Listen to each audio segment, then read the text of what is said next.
So I don't think you can see me. Maybe my glasses, right? Right. Yeah, maybe. But I have this curse of painful hiccups. And every time I get them, I try to get rid of them in every way possible, but every tactic I try just seems to make them worse.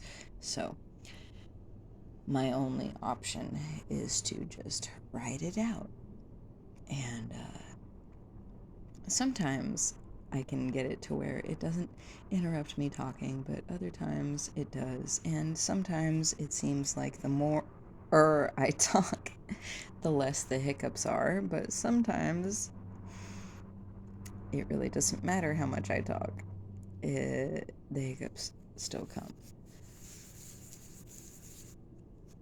Sometimes, all the times, I'm just throwing words out so that you can hear my hiccups if they come, when they come. Sometimes they come, hey, look, a plane. Maybe this is one of those times where they actually stop because I'm talking.